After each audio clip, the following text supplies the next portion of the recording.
Oh, okay. So welcome, Welcome. everybody.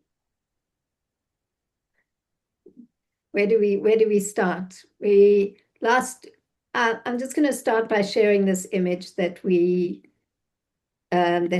created last week, just to bring everybody up to speed, where we were looking at the three aspects of Memalei Kol Almin: Ohr, chayus, and koach. The Ohr, which divided into the sunlight and the candlelight; the chayus, which was the soul enlivening the body; and the koach, which was the pratim, the ways in which the soul enlivens the body, but in terms of the power to think, to see, to move, and down and down into more and more details. And then we opened it up and talked about how they correspond to the brain and the heart and the liver, the four levels of the soul, and so on. But this is really the beginning of a really more detailed approach than we've had up until now.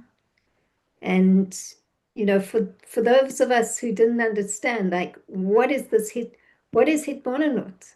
This is the beginning of really a detailed hitbonenut process. And I think ultimately, if you take this journey, you should start to feel like we're bringing the idea of godliness much closer to our brain, to our understanding, so that it starts to become knowledge rather than just, not just, but rather than emunah.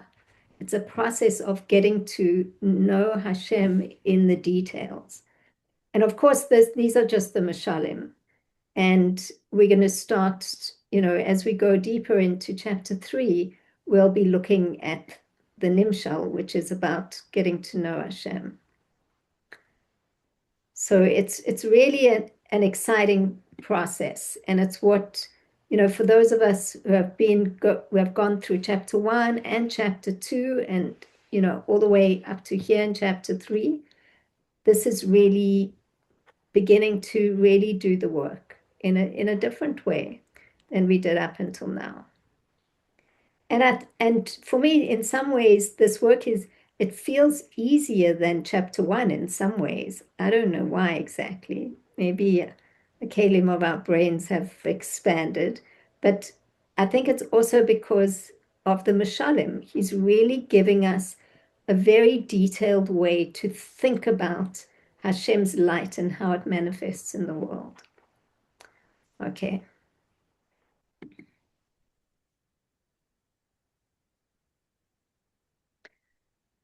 So are there any specific questions on these three former shalim? And then I'll just hand over to Mila. But if you looked at the diagram in some detail, if you have questions about it. I think Sarah had a question. Sarah, you want to ask? Yeah, well, just as you guys are going over it, I just want to realize that light as it's coming in, it's the same light now, just getting more detailed as it goes. Is that what we're understanding? It's the same light. It's like Hashem as he's manifesting is this, and then as he's manifesting in the particulars, right? First is coming in general, and then it goes into more specific, but it's always the same light. Exactly. Right. So interestingly, there are two modalities, I guess that we could call it, that happen simultaneously. There's a Yehuda Tata and Yehuda Ilah. And if you envision, it's like two realities, right? Like at the same time. It's not like first this and then that. It's we can call it different realms of reality, right? One is Yehuda Tata and one is Yehuda Ilah. In Yehuda Tata, we said earlier that the revelation of light It comes through the system called etzem v'ispashtus. Okay. Etzem, there's an essence, and then there's the hislabshus, is a manifestation of that hislabshus. It's like the sun and a ray of the sun, right? Meaning the sun is the essence, and the ray of the sun is the manifestation of the essence, but it's not the essence. On the level of Yehuda Ilah, it's in the way of Helem v'Gilui. It's the revelation versus the concealment. Now, what's the advantages of Yehuda Ilah? Yehuda Ilah is the same essence that's getting revealed. In etzem v'ispashtus, it's a manifestation of the essence. Okay? Meaning, to the mekabel, it changes the form. It changes the way we present, right? Obviously, I'm drinking the cup. I interact with the cup and not with the essence of God, right? I understand that the cup is coming from the essence of God, right? But that's not necessarily an experiential reality. It's more an intellectual understanding, right? It's our perception. Exactly. So in the world of Atzilus, the way the perception of creation, not really, they cannot be called creation. These are animated beings, right? That the perception is in a very different way. The way they perceive, if you could say that they perceive, there's somebody to perceive, right? It's like in the world of Atzilus, it's Helem v'Gilui, right? So now, but then, early in the chapter, he says, okay, we're not going to be dealing with Helem v'Gilui right now because we're not ready for that. We first need to understand how etzem v'ispashtus works. And this is what we're doing now, right? So the etzem v'ispashtus, yes, there is an essence of Hashem. And then through through his light being like light, having properties of light, right? Now, to be more specific, like the Makif light and the Pnimi light, right? And to be at the same time like chayus, and at the same time like koach, okay? Meaning the light of Hashem has all these properties: to shine, to enliven, be very particular, because it's hashgacha pratis, right? Be exceptionally intentional and particular. That's how it happens. It comes from a general, and it becomes more like a funnel into a very specific koachas that we have right now. Okay, it's like our neshama. What? Yeah. So the Yichud Ila'ah is like the baseline, the essence of Hashem, the reality, and then Yichud Tata is like our perception of it. Is that right? You could say that, yeah, to some extent. What am I missing? I mean, I guess at this moment, we need to understand the mashalim and how they work in order for us to really appreciate the difference between what does this mean, etzem v'ispashtus, the essence and the manifestation, versus Helem v'Gilui. Because I'll tell you why. We cannot appreciate, because there are 5 mashalim of Helem v'Gilui in the same chapter. By the way, disclaimer, if you survive this chapter without quitting, right? Mila, don't say that. Come on. No, you have to know. It's like, you really need to take a very, very deep breath, step back, and it will be a very transformative chapter if you will survive, and live through, and not only survive, but like, you'll be prosperous. Okay, through this, that's you're good. That's it. You have half of Shara Yichud in your pocket. I could tell you. you over, yeah. And why Reb Hillel does it to us on the 3rd chapter, right? The 2nd chapter was like a little bit easy, like, oh, that's, great, that's fine.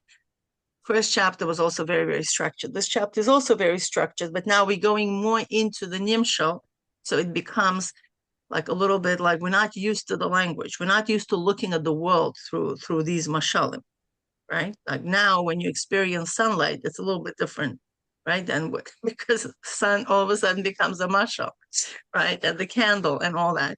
So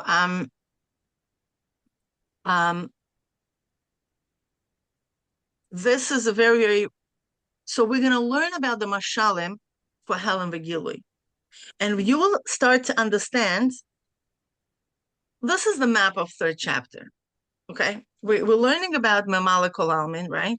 Yehuda Tata, the four mashalim. Which are the four mashalim? Sun, candle, soul, and koach, right? The movement.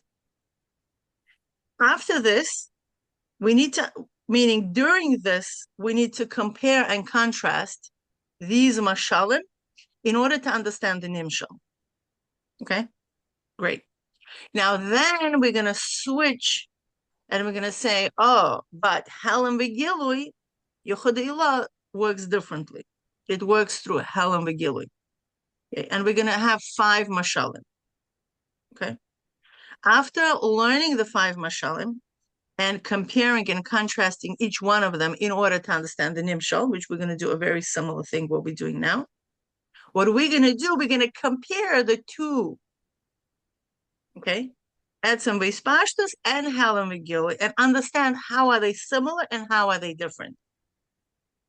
Because as Saratoga Best was talking about, there is this buffing zone, right, that happens between, you know, Atzilus and Bria, Yitzir and Asiya, which we call Malchus of Atzilus, and we're like, oh, what is it? When the signs will be changing into 2 languages, okay, basically. So we need to learn the 2 languages. And it's actually a beautiful nimshal that she brought out because it is a different language. The language of Atzilus, it's Helen Vegilui. And the language of Bia, it's etzem hislabshus. And to be honest, for us to understand how Helen Vegilui works, we need to first do preparatory work to understand etzem hislabshus. So we are really like running a little bit ahead of the game. So let's slow down and just do, you know, just take what we, you know, what we need to take care about. So now, I guess for now, for us to move forward, do we know the four mashalim? Yeah? Are we good with them? The four mashalim, we know? Let me show you again. And we see it's not that difficult. Yeah. Here are 4 mashalim. One is light. I mean, they're basically 3 categories, but light breaks up into 2. So the light, there's the mashal of the sunlight and of the candlelight. So now let me ask you a question. Now, who can answer this question? Again, you know, it's important that we know this before we move forward. Why the mashal of the sunlight was not good enough? I mean, how? I mean, it's the same thing. No, it illuminates. Beautiful. Like, why we need a candlelight? Like, what was not enough for the sunlight? Can I answer? Sure. It didn't unify, become one with the physical world. Why not? Because it was, I guess, maybe it was, oh yeah, it was like Makif. Right? It was too big. Fine. Why was it Makif? Oh, I don't know. Remember the Rambam is a hint. There was a Rambam. What does he say about the sun and the planets and the spheres? I don't know. Someone else has to answer. No, you on it. Who remembers? What was wrong with the sunlight that the fire takes care about it? It doesn't consume it. Like to reveal the light, I guess. Yeah, remember he talked about the 5th matter? The sun is like, it's made out of something other than 4 elements. 4 elements is earth, water, air, fire, right? Going from lowest, more gashmi, to more ruchni. So the fire is the most ruchniest, right? So the sun, it's a 5th matter. So can you imagine? It's like out of this planet. It's literally out of this planet, influencing us, right? And it's like, this foreigner. The sun is a foreigner for our world, because our world operates on this four elements. Everything, every single creation is made up of this 4 elements. So there's no yichud. Okay, where the fire to one of the 4 elements, so therefore it's capable of actually being united. How do we see it? We see here a candle is literally a representation of how fire unites with the wick and with the oil. And moreover, we can control the fire by adding more oil or making a thicker wick, right? So now we have more. Okay, now the question is, but the sun is made of the fire? No. It's very similar to fire, but it's not fire. It's hot. It has properties of fire, but it's not fire. Yeah, we could manipulate with the sunlight. We do this little, magnifying glass over paper. Who does this when they were little? So parents don't see, right? When parents don't see, right? You go on the porch, you do magnifying glass, and you burn the piece of paper. Yeah. Oh, that's your survival skills of how to get fire in a forest. And yeah, that's why, broken glass in a forest is not a good idea, right? Forest fires, that's what happens.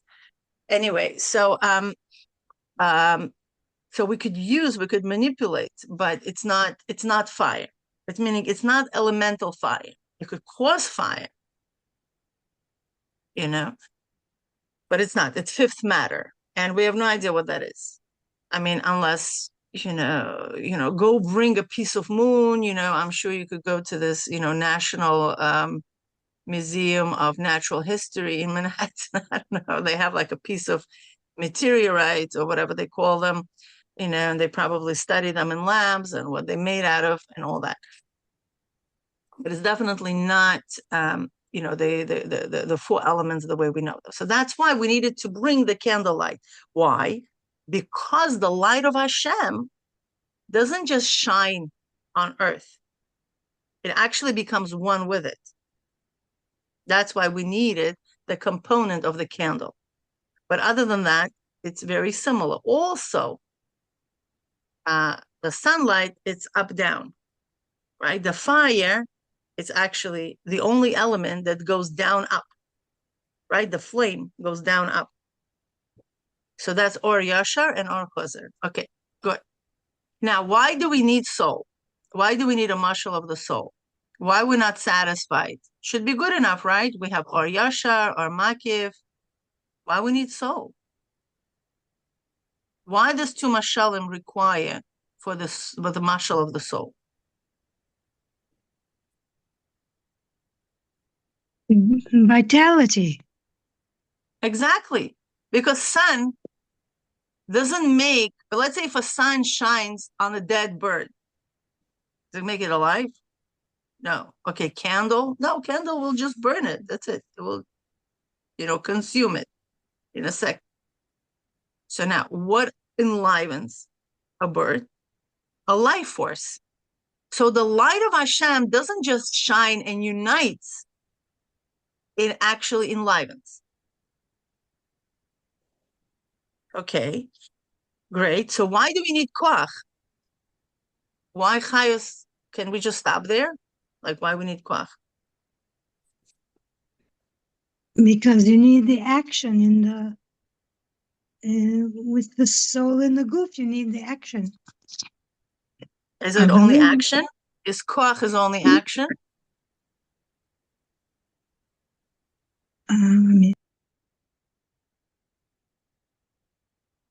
Koach hapoel benif'al. It's not only action. It's a power to think, power to see, power to move.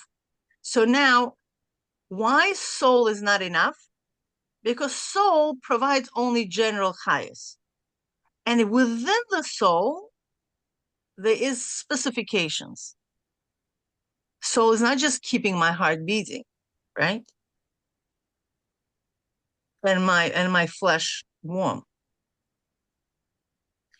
And my blood circling around. That's general chayus. My soul actually gives me power to think, gives me power to see, gives me power to move, and any other specific powers that my body functions, right? And my adrenal gland to produce adrenaline. And go open any book of medicine, okay? And whatever the functions of the body, all these are koaches, a little small individual koaches. My liver to do its job, my skin to do its job, right? My teeth to do its job, and go and figure it out, right? That's why, I don't know, you need to be 40 years old when you graduate medical school, right? Because you learn about all these koaches and all these functions and all that stuff, okay? Now, why we need to do this? Because the creation doesn't just generally enlivens the creation, because every specific creation has its own role. Flowers have their things, right? Water has its own properties. Stones has its own minerals. And then we have this, from domem to tzomeach to chai and to medaber, right? All these, and then within the medaber, we have this specific function, blah, blah, blah, blah, blah, blah, blah, blah, blah, blah, blah, blah, right? And this creature has 3 eyes, and this creature has no eyes, and this creature, you go into all this, complexities of creation.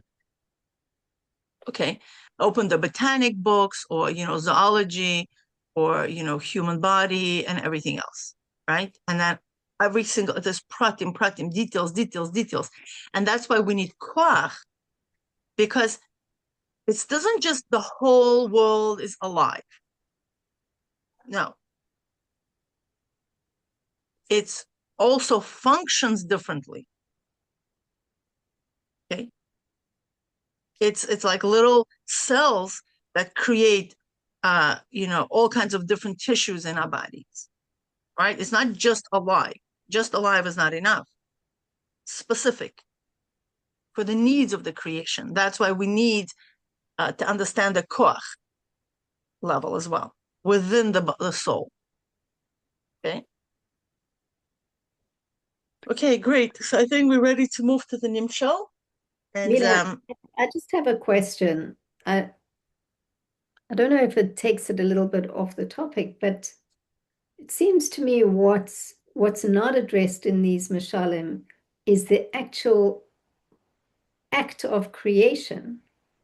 It's more just, enlivening something that already exists. right. Because remember, he is talking about etzem hislabshus. So that creation takes place in Helem V'Gilui. Right.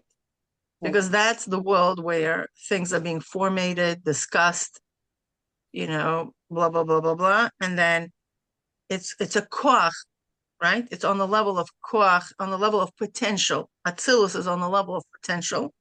And then from Malchus of Atzilus, boom, the creation moves forth. All right. Okay. And it's actually higher than Atzilus also, with the creation, the thought of creation, the integration of what's going to be created, how much is going to be created, how many spheres are going to be there, the creation will happen through the spheres, and all that happens on the level of Kadmon, right? That's the lowest level in the essence that Bezrat Hashem will be discussing. So I see here in the comments that Sarah asked, isn't the sun made up of fire? And I guess the Rambam was saying that although it can be transformed into fire, in its essence, it's a different substance. Mm-hmm. Yes. It's not what we call fire. It's made up of a different quality altogether. All right. Okay. Do you see or not? Yeah, I see. but it's Yeah. Quite small. Yeah. Should I make it bigger? Little bit, yeah. Okay. It's actually good news. It's a little small. It's not, it's really translating everything. It's a little short. It's translating everything what we've learned about the mashalim into the nimshal, into the first attempt to put it into nimshal. Right? There's going to be many attempts to put it into nimshal, and we're slowly going to, build that understanding. Okay. V'hanimshal yuvan lemala ba'or ha'eloki. Right? And the nimshal can be understood above regarding the divine light. Hanikra Memalei Kol Almin, which is called Memalei Kol Almin, sheyesh bo gimel b'chines, right? Which contains three aspects, and we already know which they are, right? It's chayus or, it's missing the word koach for some reason. Could it be that it was erased? No, it's there. Koach, v'chayat v'or. Where is this koach? That's the last word on the line. I don't see it. I see chayut and or, and I don't see koach. The previous line, Hanikra Memalei Kol Almin. Koach, right. B'chinas koach, chayus v'or. So he's going from down up, right? Which is the aspect of koach, chayus, and or, and light. Okay. V'hine, kihine, b'chinas hamalchus da'atzilus. So now, right? He moves now to the malchus of Atzilus. Nikra b'chinas Memalei Kol Almin. The malchus of Atzilus is called Memalei Kol Almin. Hainu shemimene nimsha chayus kol hanivraim. Right, that from it draws the chayus, the vitality of all the created beings. The chiluki madreges, in all different levels. The kol echad ve'achad, right, within each one, lefi erkoi, in accordance to its capacity and level. As is written, your kingship, your malchus, is the kingship of all worlds. What does this mean? That the malchus of Atzilus is the one that actually controls of how the light of Hashem is going to be divided among all creation and created. V'zeu ata mechayes kula. And this is what it means that you give life to them all. Ki ata hu b'chinas hamalchus, because ata, the word ata, you, refers to the aspect of malchus. Why is it? The word ata is made up from aleph and tav, and then hey, right? So aleph and tav, hem chav beis oisiyos hadibur. These are the 22 letters of the dibur, of the speech. And the letter hey, right? Hu b'chinas hey matzois hapeh. Okay, hamakor l'chol oisiyos. And the hey, right, refers to 5 matzoot hapeh. This is the 5 points of articulation, which is the source of all those letters. Okay, so just in the word ata, we are referring to all of creation. How? Because aleph and tav and hey. Aleph and tav is 22 letters, mi aleph at tav, and then the hey, these are the points of articulation. What are the points of articulation? Anybody remembers? I think it's the garon, the vocal cords, the soft palate, the tongue, and the teeth. Right, that's 5. Meaning these are the 5 gvures that the flow that comes out of our lungs is broken down. Broken meaning this becomes a gevura, right? Because otherwise we're just going to say, oh, that's unbroken. And that's not good because you're just going to say, right? You can't talk. So how are we able to talk is the hevel, the flow from lungs, that's being pushed by the diaphragm, right? It just goes up, the flow, the air comes out, and it's broken down by our garon, right? Whatever you call it, this pipe.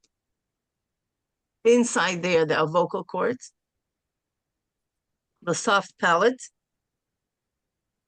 the teeth, the tongue and the teeth, right? That's 5. Right, garon, vocal cords.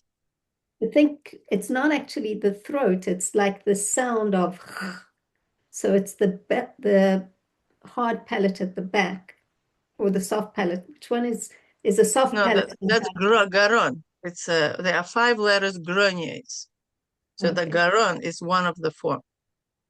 It has muscle to it, so it squeezes, but it's not necessarily the vocal cord that does it.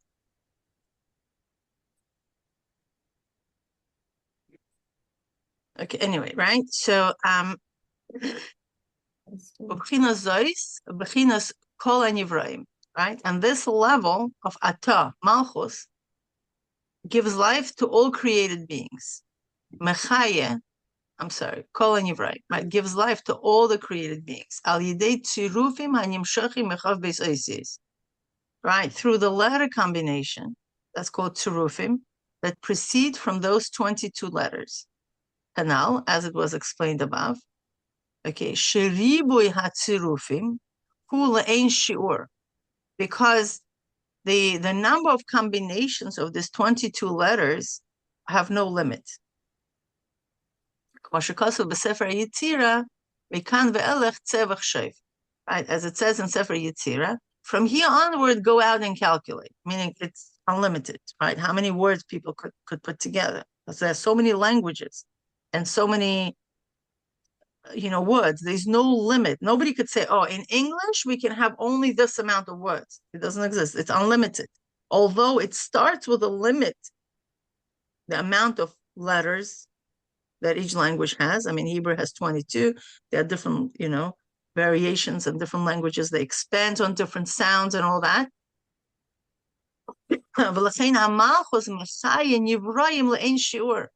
And that's an example for Malchus, gives life to creation beyond measure.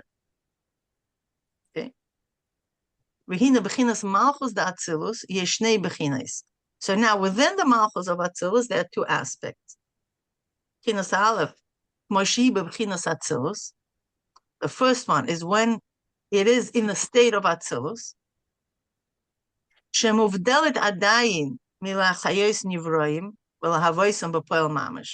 Okay, so in Malchus of Atzilus, there's one level where she is still separate from actually enlivening and bringing the creation into being in actual revealed way, b'poel mamash, right? This aspect where she still belongs to Atzilus.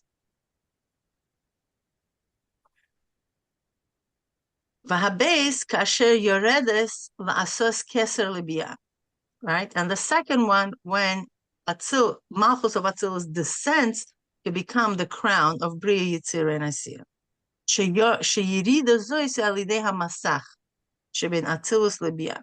Right? And this descent happens through a masach. It's like a screen. It's like a curtain. Right? Between Atzilus and Bria, Yitzira, and Asiya. And that's why actually in the Mishkan, we have all these curtains. Right? It's to separate. Okay, that curtain is represented from where the Oren was. The Oren represents into the world of Atzilus, and that curtain that separates the Kodesh from Kodesh HaKadoshim. V'zeu Malchus Kol Almin, right? And this is the meaning that your kingship is the kingship of all worlds. Ki Malchus hu b'chinas Malchus, kmo shi b'chinas Atzilus. Right? Because the Malchus, we say Malchuscha, your Malchus, is the Malchus of all worlds. What does this mean? The word Malchuscha, your Malchus, refers to the way Atzilus is still within, Malchus of Atzilus is still within the Atzilus. Malchus Kol Almin, hainu kasher mitpashet b'nivroim b'poel mamash lachayosim v'la'avosim me'ayin liyesh. right? And the kingship of all worlds refers to when it spreads into created beings in practical, internal way, enlivening them and bringing them into being from nothing into something. Okay. Now, again, you might think to yourself, like, what this has to do with or koach, or chayus and koach, right? That's supposed to be a mashal, but it is. You'll see a little bit later. וזהו גם כן עניין, כי נשגב שמו לבדי.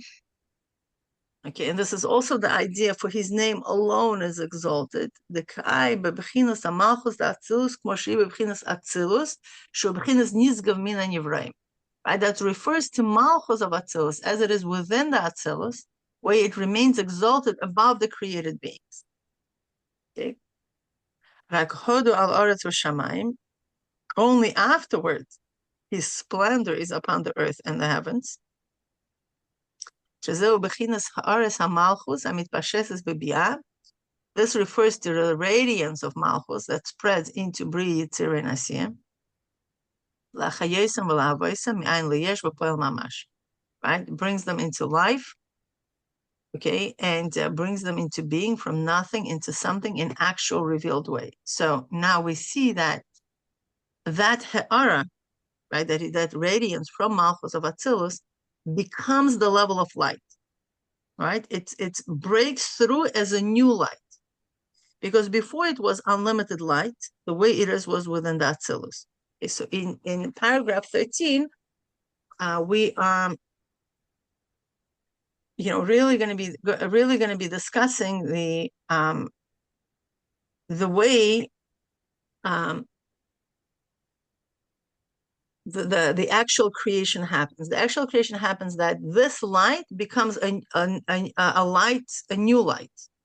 And from here, the creation starts spreading out, right, into the Bria. So Bria has the aspect of light in it, okay, the way we just learned about the two lights. So now the Malchus of Atzilus becomes the Etzem, and the hislabshus from it happens onwards into the Bria, Yitzir, and Asiyah, because technically speaking, from where the actual creation happens, it's from Malchus of Atzilus. She's responsible to actually create and enliven. How she does it? It's through this screen, through this masach. So now what's the purpose of this masach? Okay. The purpose of this masach is to control the intensity of the light. Because if we're going to have in Bria, Yitzir, and Asiyah, the same intensity of the light as in Atzilus, creation cannot take place. We're going to recreate the same Atzilus. So therefore, we need to make that screen, that symptom from the Malchus of Atzilus and onwards. That's already, so quote, the second symptom that takes place. Okay, the first symptom was, sure. What's the connection between Hashem's speech and the light? It's all the same. Hashem's speech is the light. And is that part of the masach? Like the speech is like kind of making the... For sure, speech is limitation, right? Because as opposed to, that's a pure light coming out, okay? And through the 5 motzot hapeh, it breaks down into particular sounds, right? And then these sounds create words. The words are being created by a meaning. Otherwise, different people talk. Not everybody you want to listen to, right? Because some people say distorted things, and then you're like, okay, I don't know what you're talking about, right? So there has to be a wisdom that's being expressed through the speech, right? What is that a person is trying to say? Okay, so just the sounds mean nothing if there's no Ohr Pnimi that shines through them. Okay, so then you see how we're just going to isolate the hevel. So compared to this, what comes out is light, and then it breaks down into details of sounds and words and sentences and thoughts, right? But that's a very narrow way of looking at it, because if you look at it into a wisdom, Okay. So the speech becomes only an instrument to convey the wisdom, right? So the thought process is the light, okay? And then it converts into the thought process of Bina to articulate within me the thoughts without actually speaking. I didn't speak yet, right? And then it's going to channel down, okay, from my moach habina into my spinal cord, right? That controls the muscles of my speech apparatus, right? That's going to change and open up based on what's supposed to come out, right? Mm-hmm. And then the thoughts are being formed, meaning my speech is a reflection of my thoughts, right? I mean, I hope so. So it's that's the hierarchy. So now what are we trying to say? So now the speech of Hashem, right? It's when that's why the speech of Hashem actually creates, because it's a light that does all three functions of a light, of enlivening, and the koach, right? Simultaneously. That's why Hashem doesn't need to do anything other than just to speak. What about the meaning? What? What about the meaning in terms of he thought about it already. But where's that? Where's the meaning? Okay, so he thought about before the tzimtzum. The tzimtzum, it's already a production, the line in production.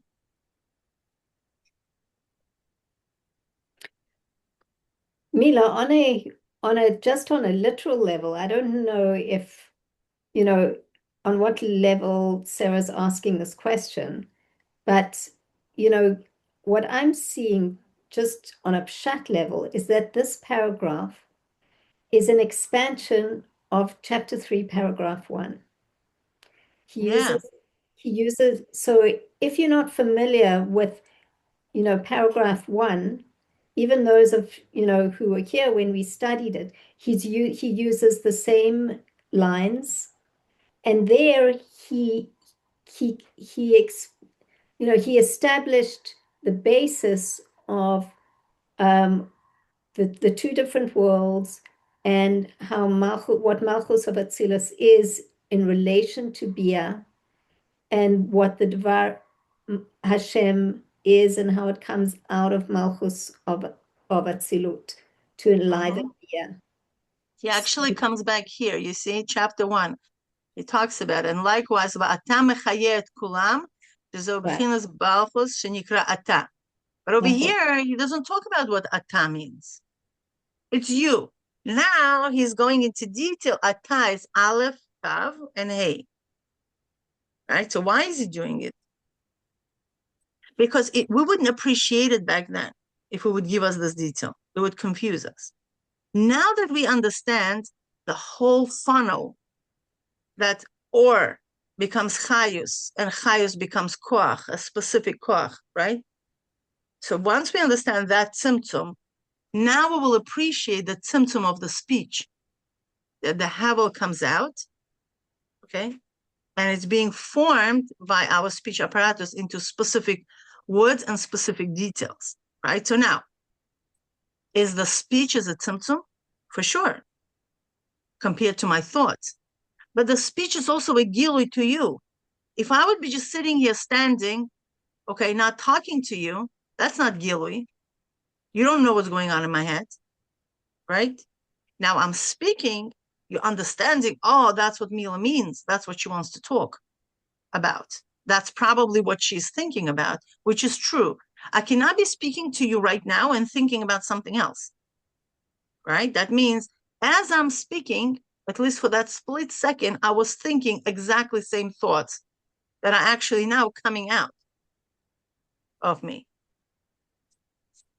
Okay, so the same thing is within the creation. Within the creation, it's a simultaneous. The thought and the speech happens at the same time.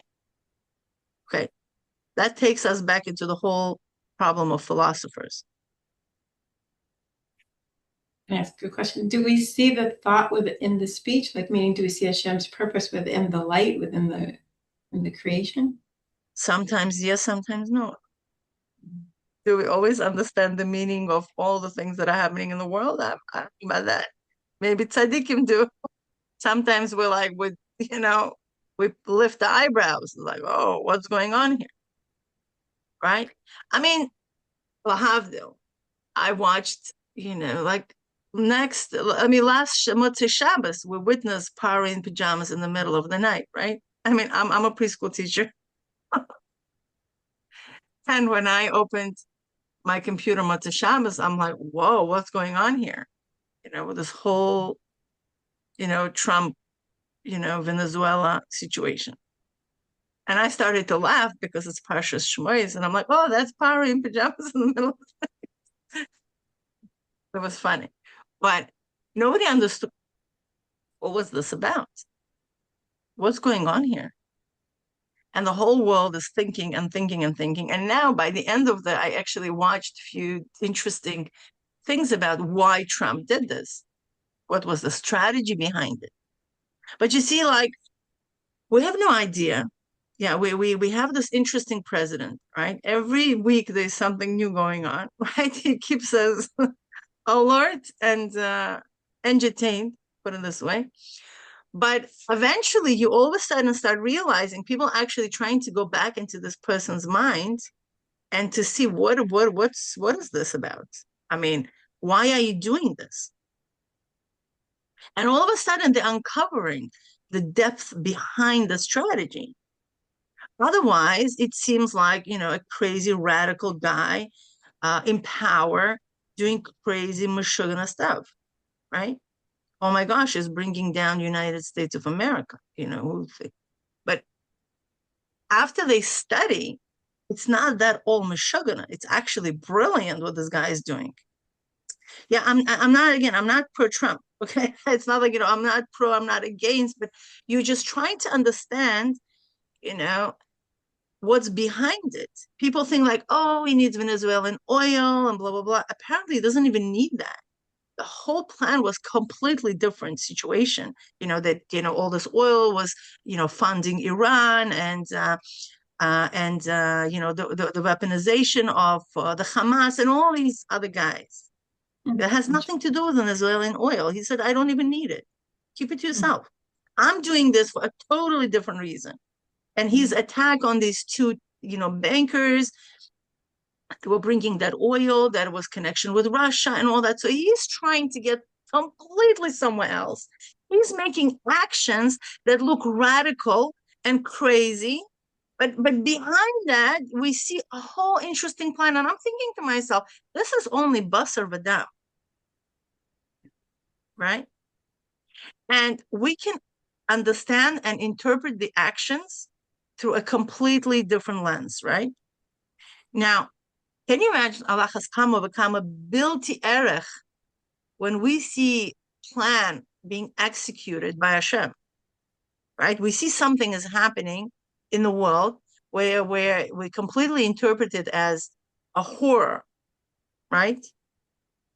But we have no idea the background of it. The neshama is involved, what's going to happen, and so on and so forth. So because we see all this on the level of koach, and that's why I want to take you to this thing that I thought would be an amazing mashal, right? It's a funnel. So when we see, we are literally on this level. Okay, whatever we see in this world, we are here. If I could make just a point here, like we are literally just here. We don't know what's going on. Okay, we're like, what's going on here? What we like to understand, all of the above. Okay, so now what we're going to do is a little exercise. Okay, so understanding this whole mashal of the funnel, or trying to understand it, where would you put Ohr? Let's build it together.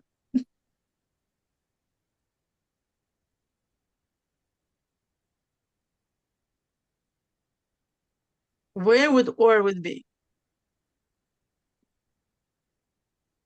brain, Where? the brain, Exactly. But where on these levels? Where should I put Ohr? Where do I drag Ohr? Mhm. Here, here. the top. The top. Good. Right? And I'm going to put over here, I'm going to specifically divide here. There's going to be Ohr Pnimi, right? Right? Wouldn't it be Or or Makif does not go there. What? Remember, it's not mitachet. So I'm going to put over here, or Makif is here.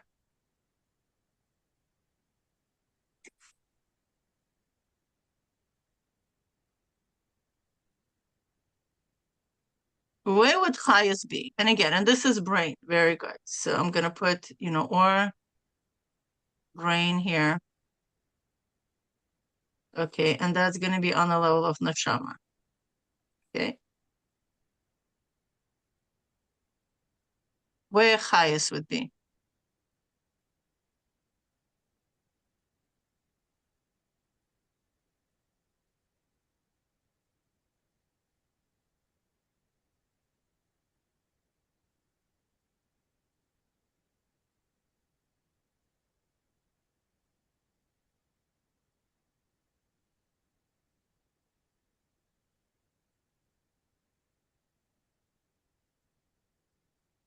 Well, doesn't it have to be the next level down with the heart? Yeah.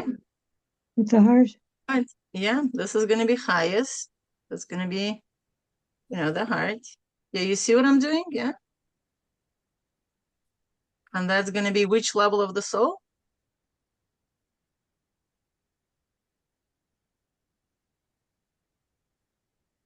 Ruach. Heart.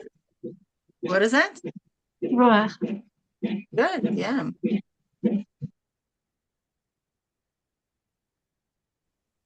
Okay. What's going to be the next one?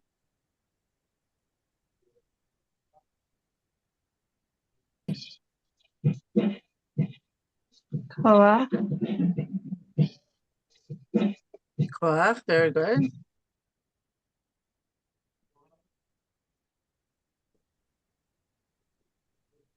That's going to be koach.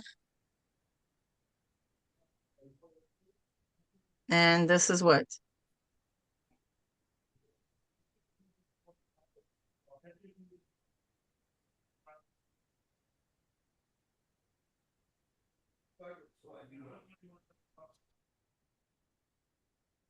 The liver and the nefesh. Mm-hmm. Liver and nefesh. And this one is koach prati, like koach of the prat. It's not just like a power to think, but it's a power to think this thought. Okay? So I'm going to put over here koach prati.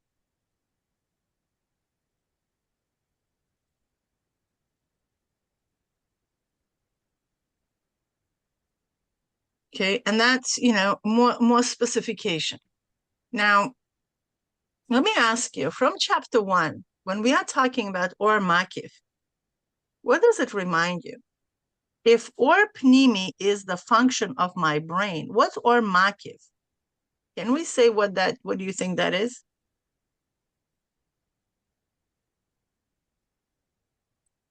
There was a special word. Amazing, Yoni. Yes. Remember, the word was used. It's a membrane, right? It's chromius, hamakifim legimel moichin, right? These are the chromius that surround. Okay. And it is koach hamaskil. So that's why I think it's important by now, to already identify,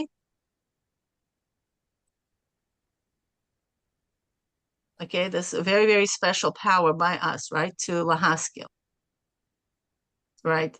That's when we're talking about in relationship to this hierarchy. But koach hamaskil also part of this koach prati, right? More of this, I would say. Yeah, so it could serve both function. One is this particular koach, right? But when we want to bring the mashal of the body, how the body works, right? First is this koach hamaskil. It then comes into Pnimis, the right brain and the left brain, right? And then the messages are being sent out through, the spinal cord, the heart, and the lungs and all different organs, right? So this is something that, we understand that Seder Hishtalshalas is really not in a linear way. Seder Hishtalshalas is more from a potential into actual. Mila, you're saying that the koach hamaskil is on the level of the liver and the koach?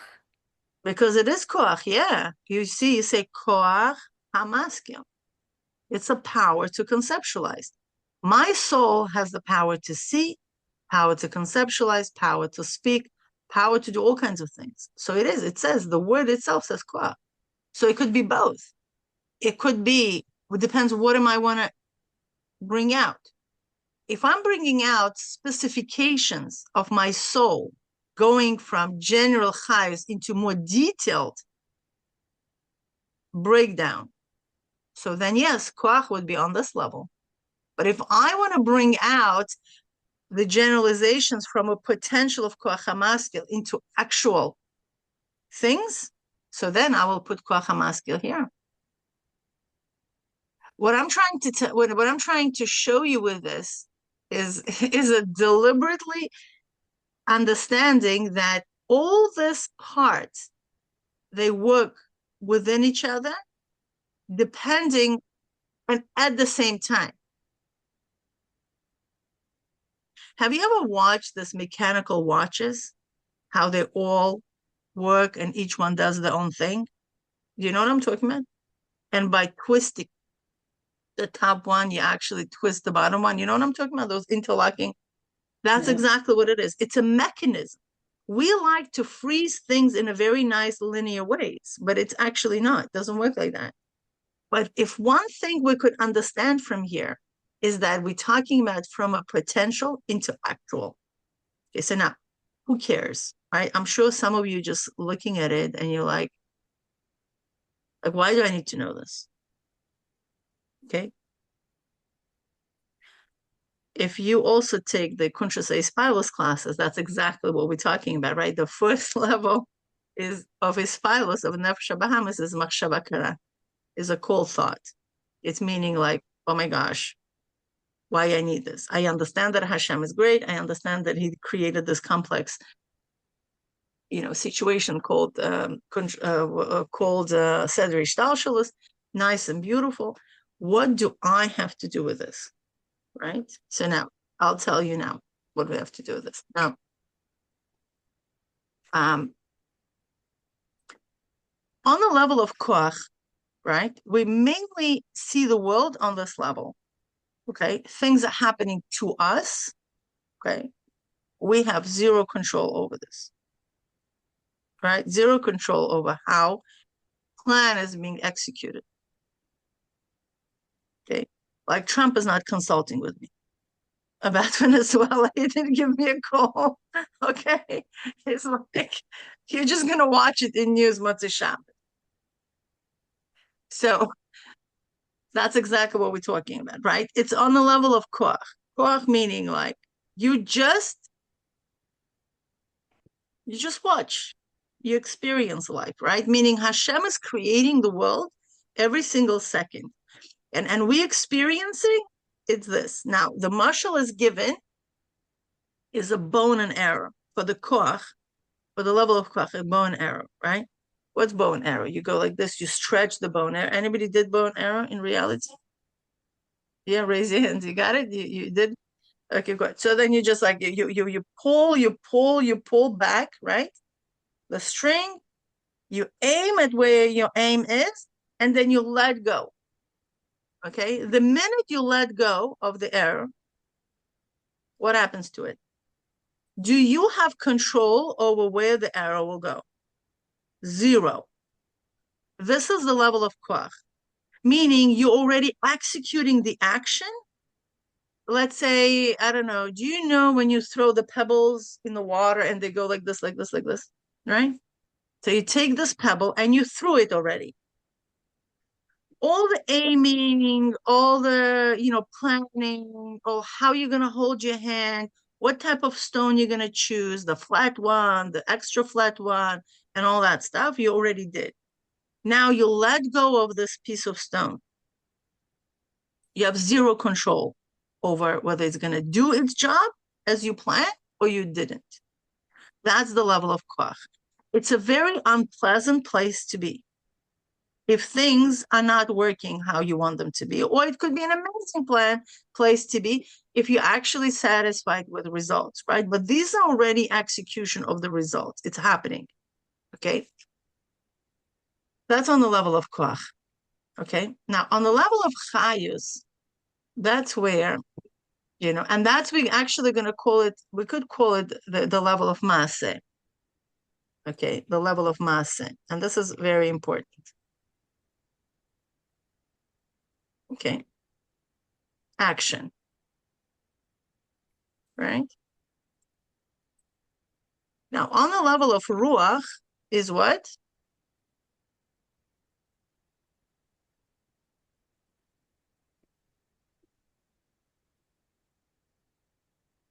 It's dibur, speech.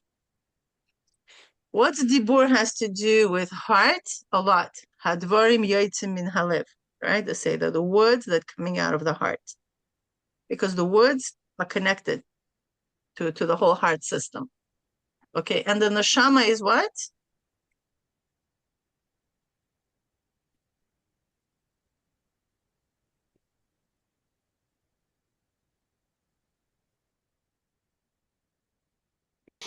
Thought. Thoughts, very good. That's what happens in the world of Bria. Bria is the world of thoughts.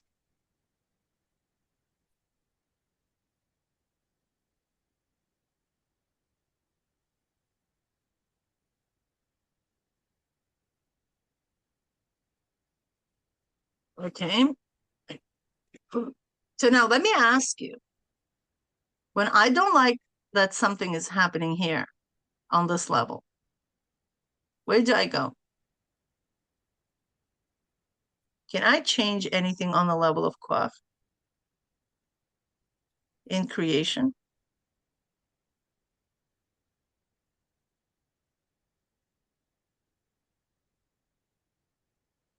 On this level, on the level of koach, can I change anything? My chances of changing anything on the level of koach are as much as my chances to change anything when the stone is already flew out of my hand. I cannot do anything. What can I do? Right?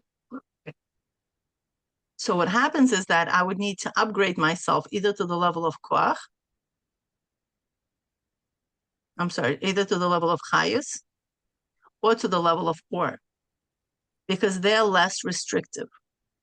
Okay, so that's why this mashal of the funnel is very, very good, because when we find ourselves all the way down here and we are trying to change something, that's changing matter to matter, right? And we can't really do much. We are very restrictive. There's no space to change.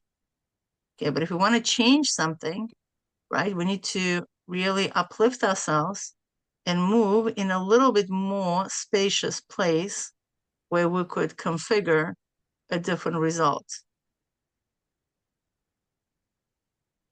And So whether that's working.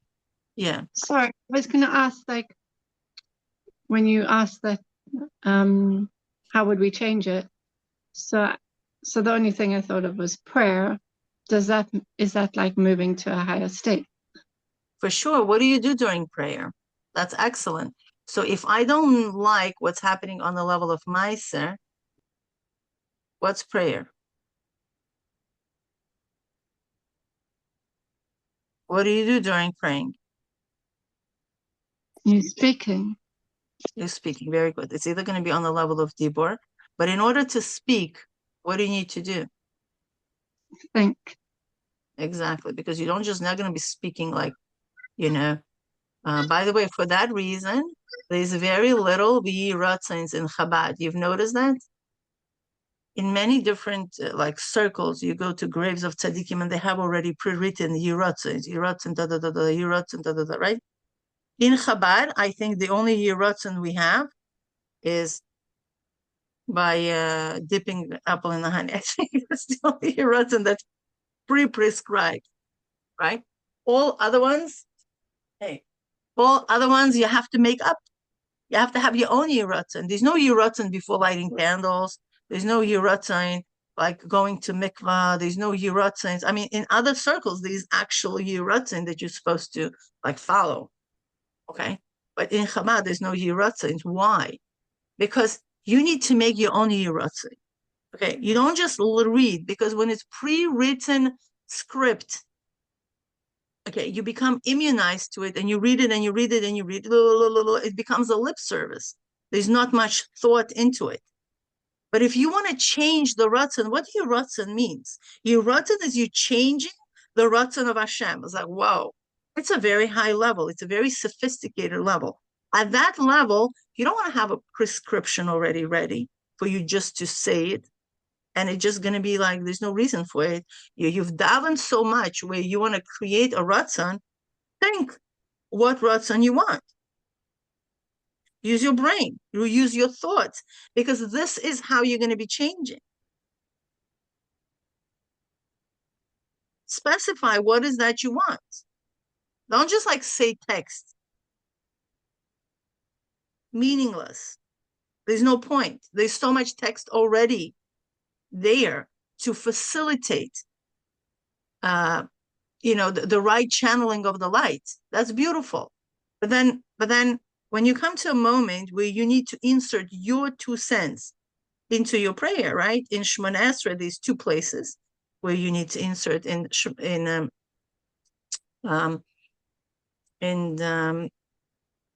Shema part, in Shemona Esrei, Shema Tfilah, in that prayer, on a level of thought, right? And then before v'yiratzin, the last one, you insert, in the dibur.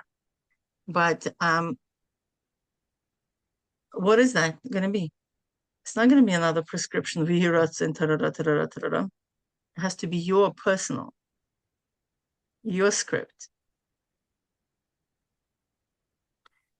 So this actual model is a phenomenal thing, in my opinion, that where you literally move from this meitzar. For me, koach is mitzray. It's like, can't really do much. It reminds me of my voice teacher. She has a whole, I used to get horsey when I started to teach many, many years ago. And I would lose my voice. And like as if I was, I don't know, smoking 2 packs of cigarettes every single day. That's how my voice became very, very deep. And it was really bothering me. And somebody referred me to this Miriam Jekirovich Armin. You know her? She lives in Tveria, I think. And she has this course called Kabbalah of the Voice. And I took her course. In the beginning, she was like very interesting. And it was like, I was like, okay, but I'm going to take it. So I took it, and I actually took a few private classes with her. She also gives you like a whole thing. And it completely changed.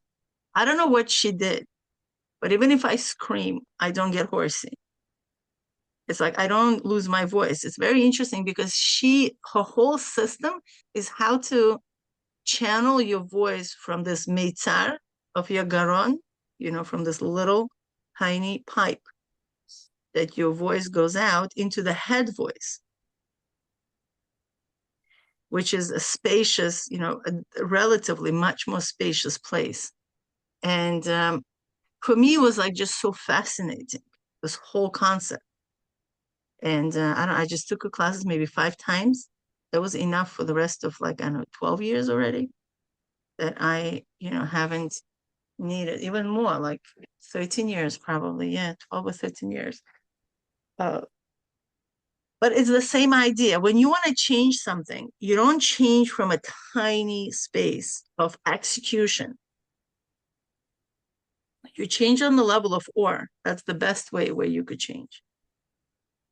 Then you will see that, the chayus is different. And koach, actually, Rambam talks about it, right? Rambam says whenever the person has any kind of disease in one of the limbs, now, in our terms, he has a problem on the level of,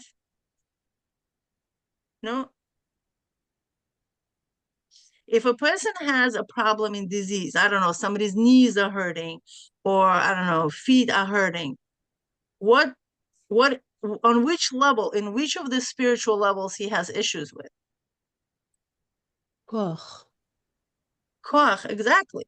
So he has a problem on the level of koach. What is Rambam's suggestion?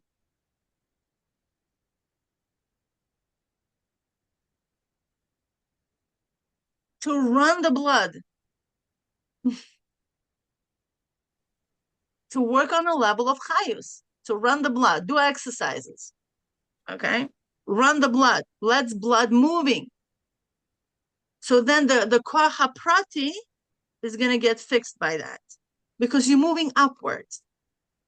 You never try to change a problem on one level by doing things on the same level.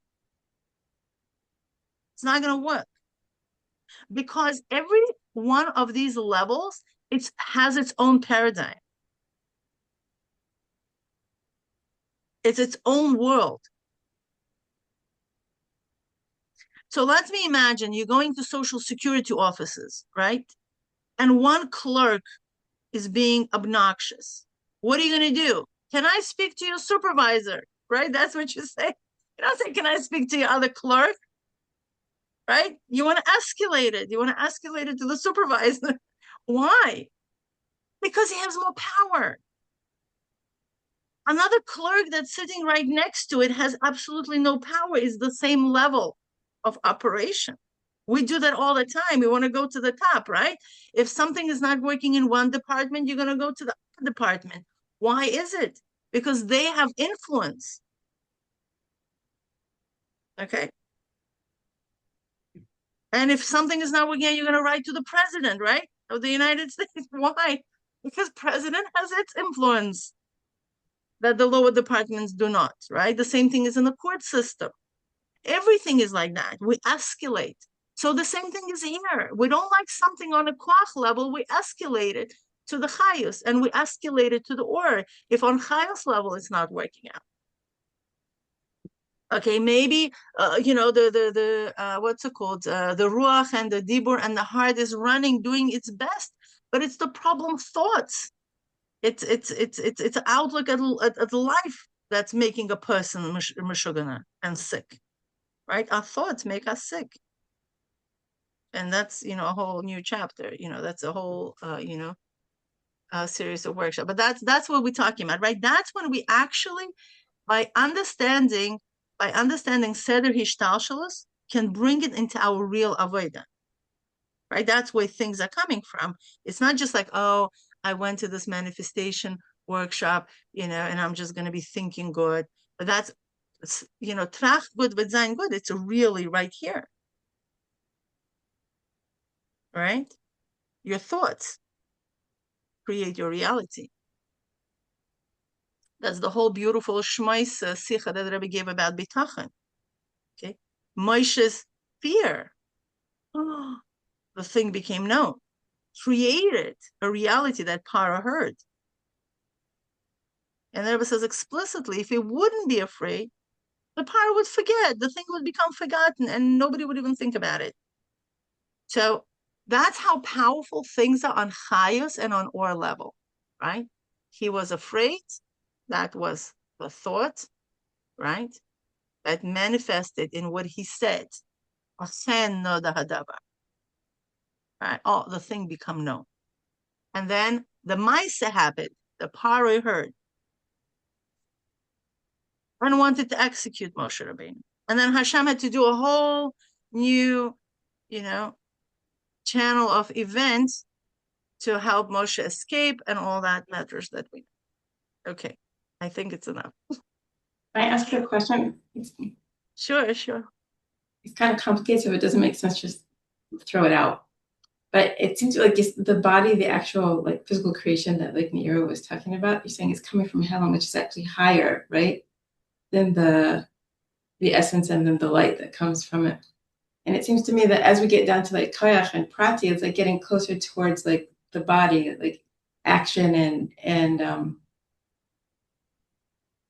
which seems to be that like if we have to go higher in order to make an effect, I'm wondering, is there some way to make a change by somehow moving down into going like koach to move down into like the actual physical creation? No, that's very good. What you're bringing out is actually a very, very important part. Whenever we change something on the level of our machshava, right, it also has to manifest, right, on the level of dibur and maisa, right? Because on the maisa level, when, what does this mean? Okay, let me imagine. I'm going to tell you a funny story. My son is went to Mexico to do his smicha. So he's also works on the shluchos there. And he calls me and he says, "Oh, Mom, you know, I've met this one Mekurev of that Beit Chabad that, you know, I think you're going to like what he said." I said, "What?" He said, "He doesn't take medicine." Okay. So I said, "Okay. So what does he do?" He said, whenever he feels that he's getting sick, he starts thinking as if he's no longer sick. Okay. And and then he comes out of it. And he said, you know, I have a whole workshop on, you know, river of change and all that, you know, based on this thoughts. It's like a whole program. And he was a little bit skeptical whenever, you know, I went into planning and obviously talking with my kids about it, ta-da-da. So when he thought this type of Mekurev, you know, in his in that Beit Chabad, he felt that, you know, I would appreciate, you know, so, you know, it's not only his mother who was a little bit interesting. You know, there are also other people, you know, who think that way. You know, when you have 21-year-old, he goes out in the world and he starts seeing, you know, all kinds of people and comparing to his own experiences. So, and then, you know, he goes into detail and they had like a very long conversation because finally my son had to say something, you know. So he's like, "Oh, by the way, my mother also, you know, like that, you know," and stuff like that. So they had a very nice, a juicy conversation. And it comes out that, you know, what that guy was telling it to him, that he was talking about a very, very interesting thing. And for him, it was like, oh, wow, you could actually influence something with your thought. But this is the key word over here. It's not only the thought, right? It's the thought and how you carry yourself all the way to the koach, right? Because if you're just going to do it on the level of thoughts, what will happen is that you're going to be in your wishful thinking, right? But it has to come into somatic experience. For example, let's bring it into more pratim. Let's say that person is feeling sick, okay? He doesn't feel well. I don't know, his foot hurts, I don't know, his back hurts, or whatever the story is, right? So he goes into his thought process, right? That I am completely healthy, okay? Now, if he's just going to think, I'm completely healthy, I'm completely healthy, I'm completely healthy, it's a wishful thinking. He's not going to get healthy. Okay. So he has to actually feel healthy, not only think that he's healthy. So he brings it from the machshava, right, into the level of emotion, right, feeling. That's the level of dibur, right? So it's on the level of emotion. And then he has to How does he do that? He has to feel what emotion you feel when you're healthy. How do you I don't want to create get that? up off the bed. I don't feel like it, right? That's not the emotion which you feel. You don't feel lazy when you're healthy. You want to run around, right? You feel the chayus of the emotion, right? The emotion of a healthy body is not sluggish. The emotion of the healthy body is energy, right? So you would need to actually feel the energy of your healthy thoughts, okay? At the same time, that's not enough. You have to sense it in your body, how your body senses when you are healthy. Okay? And then when that happens, when your actual flesh picks up on that vibration of your thought, I am healthy, on the vibration of your emotions, of the energy, okay? And so then you're going to get healthy. Does that make sense? So yeah, only, but you start the change where? You start your change with your machshava. Okay, so that's, and you bring it down and you channel it down. Basically what you're doing, you're bringing this amazing Makif in a way, right? Into more and more and more channeled Keli, which is your body. And that's why I think in our generation, everybody goes nuts with somatic experiences. Have you noticed that? Every second day, there is something else somatic. I'm thinking to myself, I think I just learned about this word maybe like 5 years ago. I don't think anybody knew what that word meant. It was not on our vocabulary table 5-10 years ago, right? And all of a sudden it became a trance. Why is it? Because we are in this final steps of Geula, where we changing this koach prati in a way, right? But how are we changing it? What is the tool that we are changing it with? Is this whole, seder hislabshus that we are channeling. Now, you go to different masters, they're using different vocabulary, right? But they are talking about the same principle. Yeah, it's the same idea, your thoughts, your emotions and your actions. Why is it? Because finally everybody is getting that this is the map of creation. They're wording it differently. They call it consciousness, they call it this, they call it that, right? Which are beautiful, but it's the same exact process. Why is it? Because that's how Hashem created the world. That's just how it is. So can I ask them, like, since in Yiddishkeit, like, and you said in our door, like, it's all about like malchus is like the action, like you need to do the action, and that's kind of more connected to the koach prati, right? So how does that then, like, it seems that you could be either affecting from like the starting higher up from like the or Pnimi, like the thought, and then working down. But I think perhaps you could also work from the action, and then that could help create the proper thought. So you could go either way. You could.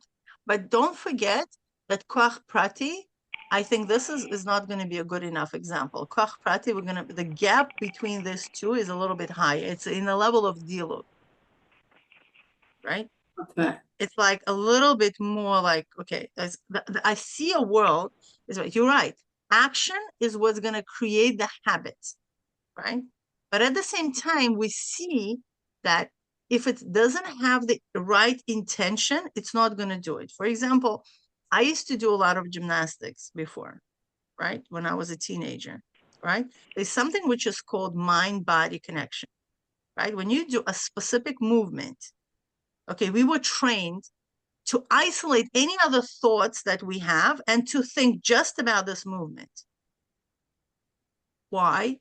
Because then the koach is distributed in a very conscious way, and you get much faster, better results, especially when you work on stretching. Okay. And I remember my trainer used to be so upset when we would talk in the middle, and she's like, no, you need to close your mouth and put your thoughts only on that thought, on that muscle. And you have to see how that muscle actually stretches. Then you will get better results. So this is the same idea. It's true. If I'm just going to be mindlessly exercising, okay, I'm still going to get results, but I would have to do much longer, much more repetition, and, I will get sore very easily, right? But if I'm mindful, again, if I'm aligning my machshava, dibur, and maisa in the action, I'm a laser cutting, I'm taking all that diffused energy of my brain and channeling it into this particular action. And that's why, like, you see, like, have you ever watched the Rebbe? Every single movement is intentional. You see it, you feel it. Like you see by the Rebbe's, the Rebbe's looking, the Rebbe's movement are very calculated. You don't see Rebbe's like, shuckling back and forth, during davening or anything like that. There's no unnecessary movements are happening. Because when you live core out, it's very different. So this model is really presenting. Now, that doesn't mean that a person shouldn't act if he doesn't have his machshava and dibur aligned.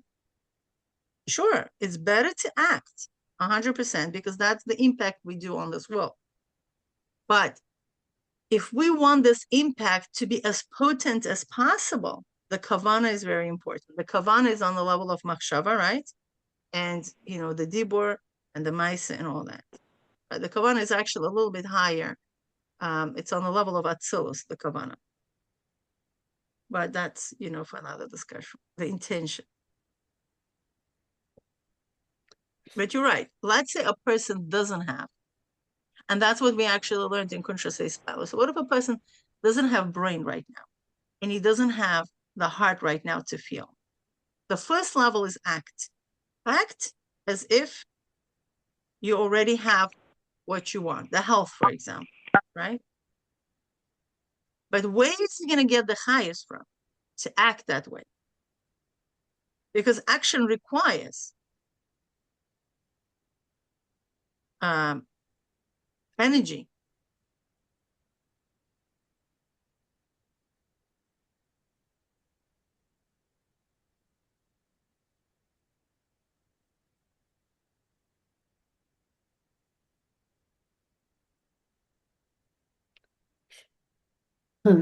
Mila, I think this is a lot to absorb and a lot to think about. And maybe we should maybe just take questions and then stop here.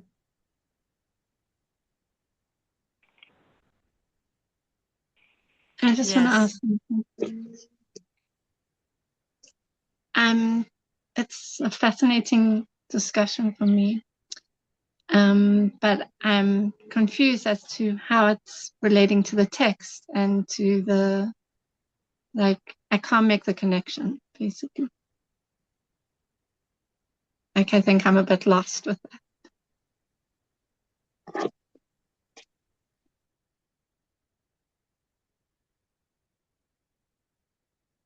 You want to take it, Nuria? Like how does it relate to the nimshal?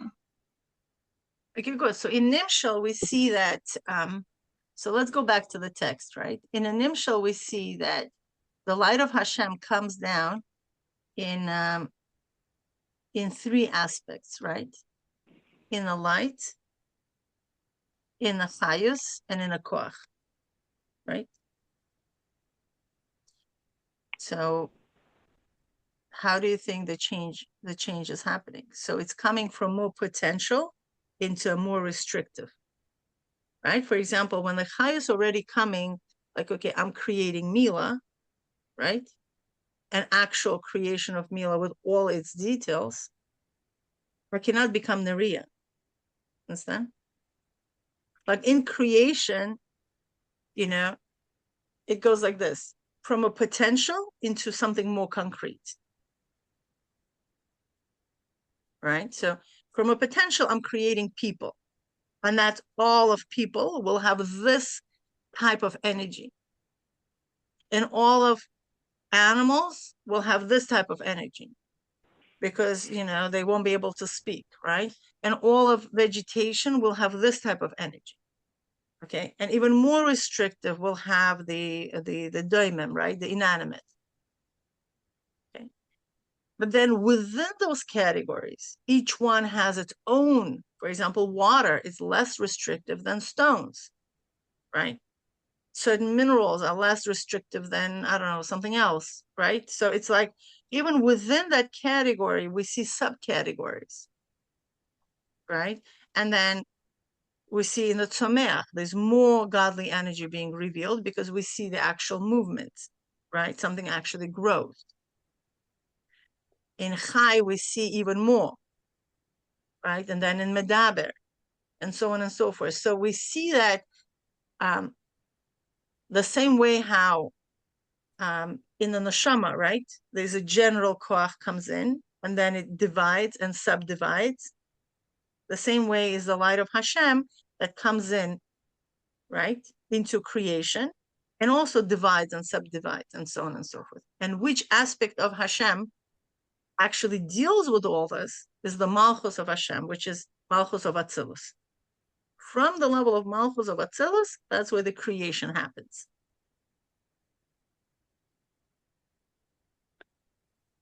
So I'll put it a slightly different way, and I'm not sure exactly, Yoni, what your issue is, but what I see, it's my experience of what Mila is doing, which is something we really haven't done up until now, which is maybe why you have this question, is that in a sense, Mila is sharing her rochav with us.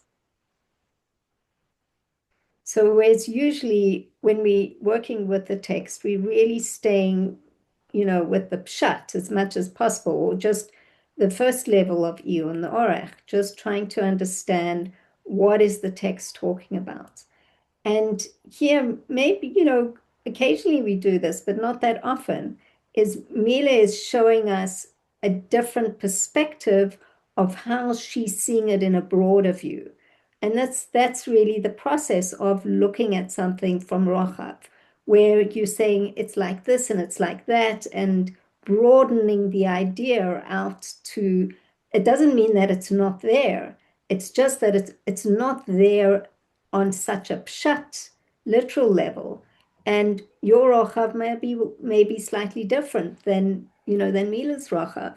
But this is how I understand Mila's sharing a broader perspective with us from the text. So you might not be able to say, okay, it's exactly, related to the text. Obviously it is, but it's looking at it in a more, slightly more creative and more rochav perspective. Mila, would you say that's correct, or is that not? Yeah, I think it's more like application. Remember, we learned about in the second chapter. What is that? That's the thing. We mainly don't do application, which is, and you're applying. Right. That's what I'm saying. You're doing something which is unusual. So Yoni could have a question. It's like, wait a minute, you're bringing an because what I'm trying to say is that why is this important specifically to do this application by this chapter, right? By this specific paragraph is not to kind of like, draw a bechein. This is not a bechein. This is an application in a way that we see how things work on different domains. Yeah, for example, action, right? If we're going to take action is very restrictive. If I'm moving my hand to the left, at that moment, I cannot move my hand to the right, right? So meaning it's a very restrictive action that happened right now. Or when I say the word, I don't know, love, yeah, at that split second, I cannot say the word hate, right? It's just like, I can't. I'm locked in the execution of it, right? Of the particular thing. Now, where on the level of thought, I can have more flexibility, right? I could have two parallel thoughts happening at the same time. One thought, for example, during davening, right? We have that. That's an excellent example. And I'm sitting and I'm davening. There is a certain aspect of my brain is involved in me executing these words. Otherwise, I wouldn't be able to say them, right? So there's a certain aspect of my brain is being used to that. And at the same time, I could be thinking about what am I going to be shopping? What am I going to be cooking? And who said what and all that stuff, right? So that happening simultaneously at the same time. So I have more flexibility on my thought level, right, than on my speech level, because I cannot utter two words at the same time. Right? So why it's important for us to understand these layers of creation, because each world, each layer has its own paradigm and own rules of what can or cannot happen in this world. Okay, so when we are talking about for example, the questions of the philosophers, right? We understand that if we are looking from the prism of this physicality of the world, so then yes, we will see only yesh mi yesh, right? And therefore we might think like, hey, this is how Hashem operates. But by Hashem creating a very distinct multi-layer creation, we could actually see that even within the creation, between the levels, there's less and less restrictive. Okay?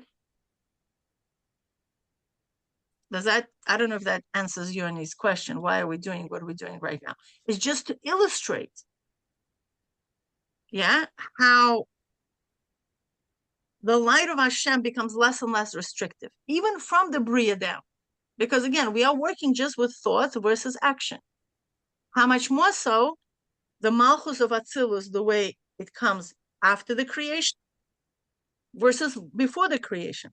Now, can you imagine how abstract and expensive the world of Atzilus is?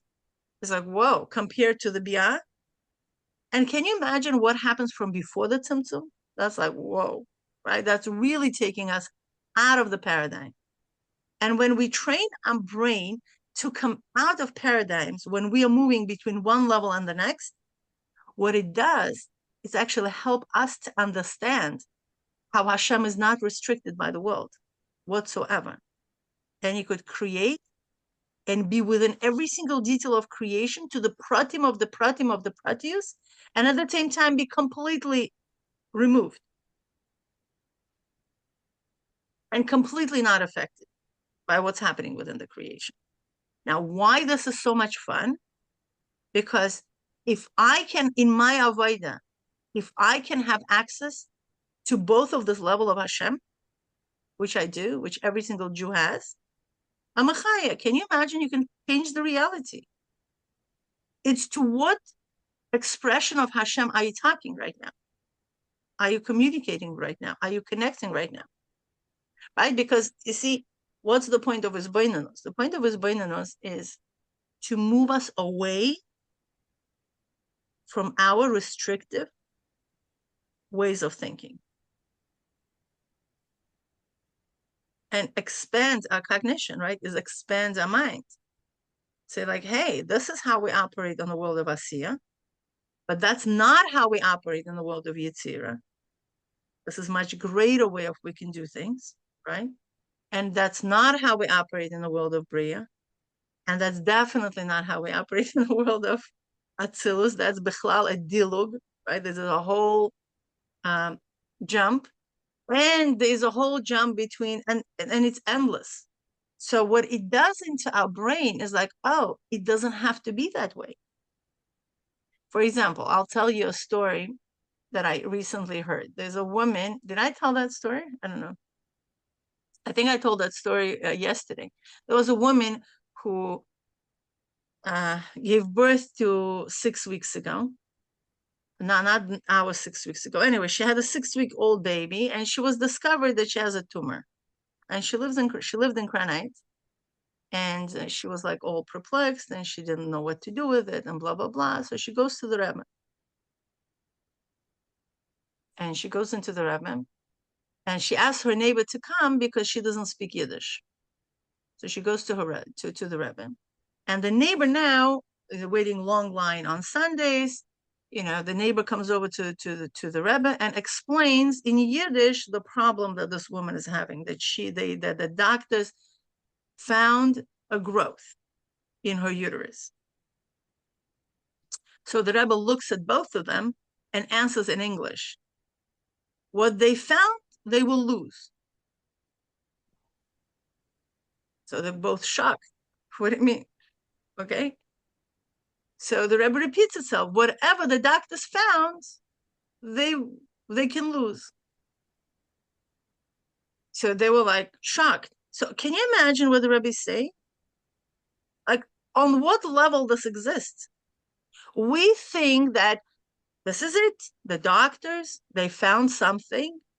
It's embedded in this world, right? It's on the level of koach. That's it. The funnel pointed out, right? The decree, so quote, was they found a growth. This is it. So now we have to operate on the level of this growth, right? So what the Rebbe is doing, he's uplifting her to a higher reality. If they found the same way, they can lose. Is there such a rule? If I found a $1, I can lose that $1, right?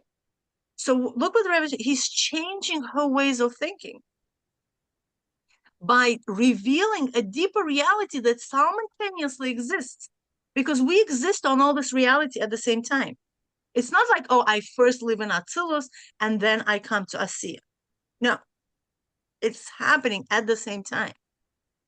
And there are certain levels that don't even have time. Right? The time is a creation. It's not on the level of Atzilus, there's no time. It's timeless awareness, which I don't know how many of you are aware of it, but I'm not aware of such an awareness, right? But, and all of a sudden, and then she's like, she goes home, and obviously, what happens? The doctors lost the growth. They don't know where it went. Okay, I could go like on and on, right? There's amazing, all kinds of stories that happen of the similar with the Rebbe. It happened with many other tzaddikim throughout the generations. You know, especially like recently was the Yortzeit of Baba Sali. You know, I'm sure you heard of all this amazing, stories are being told, and so on and so forth. But that's the idea. Okay, so what's a miracle? When we are talking about miracles, what is it? It's a paradigm shift. It's something that is the laws of nature of the world of Asiya, okay? And within that, all of a sudden, a new reality from the world of Yetzira is shining.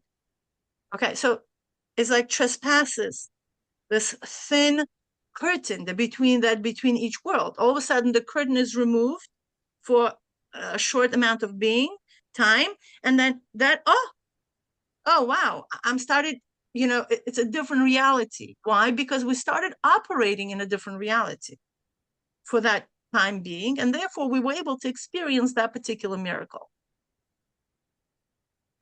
And there are some miracles that we need an essence of our neshama to shine. Okay, so it's like, meaning all worlds will say no, no, no, no, right? It's like, the supervisor will say no, the Supreme Court will say no, and all the president will say no, and then, I don't know, God will say yes, okay? And then everything will just align to that reality, to that psak din, right? That's why Baal Shem Tov says, we have to be, it works as din v'cheshbon. You heard about this understanding? Why it says din v'cheshbon? What's a din? Din is the verdict. The cheshbon is investigation. Okay? So why we say din v'cheshbon? It doesn't make sense. It has to first investigate, right? And then we do the verdict, right? In any normal court proceedings, right, you first investigate and then you do the verdict. Why we do din v'cheshbon? First the verdict and then the cheshbon. Right, so he says that it's actually the opposite. Hashem shows us about another one, a situation from another person, right? And we give the din, we judge the judgment, right? And according to that judgment is going to be our cheshbon. Yeah, makes sense? So it's so then when you understand the multi-layer of reality, we are so cautious even about the thoughts that we think, about the words that we say. It's not to scare anybody, it's just a responsibility. Because you don't know on that level what reality you're experiencing and what you're bringing and channeling into the world. So again, I hope I didn't complicate it, expanding that a little bit for you. And if I did, we're going to go back through the text. You're just going to forget about that. I thought it was awesome. Can I ask a question? Okay. So it sounds like we're talking about taking Hashem's light as it comes into the world and be able to work with it. So to be a partners, I guess, with Hashem in creation. Mm-hmm. So then, but at the same time that we are being created, we also are like, we're being enlivened by him and given vitality by him, like the whole thing, by his light. But somehow that same light can then go ahead and affect the light. Is that what we're saying? We are the light, right? And yet we could It come is, in and yeah, close because the light. we are the creation. At the same time, we are not creation. So what are we then? How could we Extension. affect What chelek elokam imal mamash means? It's an extension, right? Right. It's basically, you know, every single Jew is how Hashem is being expressed. And that's why every Jew is so unique, right? There's no two Jews that are the same, right? Because every single one expresses a different angle of divinity. But that's we going totally off the topic, but at the same time staying in the topic. But yeah, it is. I mean, that's, you know, that's like a whole new, yeah. Okay, Mila. I think that's it for today. Yes, it's 11:57. We'll continue on to the next details of this hisbonenus. And B'ezrat Hashem, by tomorrow, we'll do the, you know, the paragraph 13 and 14 and 15. So I would suggest, so I would suggest to just like skim through it, just read through it, see where he's going with it. Okay, chapter 3, as you could see, it's not a linear chapter. He's already making it, you know, quite dimensional. Right? First chapter, we got used to like, okay, this. Everybody was very organized, moving from one to the next. Second chapter, he started playing with us a little bit. And the third chapter, he's like, okay, having fun. Okay, moving us between the mashal, the nimshal, and this and that. But we'll do good. All right. Thank you, everybody. Good night. Thank you. Thank you. Thank you very much. Bye-bye.